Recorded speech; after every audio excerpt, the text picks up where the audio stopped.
ඉන්නන් තියනවද? ඉන්නන් නිසා ඔබට අපහසුතාවයක් දැනෙනවද?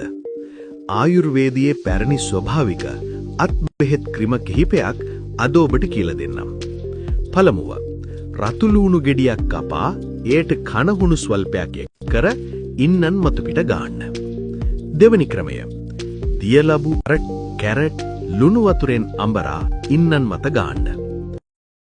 තුන්වෙනිය, ඔලින්ද ඇට මී පැණියෙන් අඹරා ඉන්නන් මතු පිට ගන්න. හතරවෙනිය, දුම්මැල්ල කොළ හොඳට අඹරා ඉන්නන් මත ගන්න.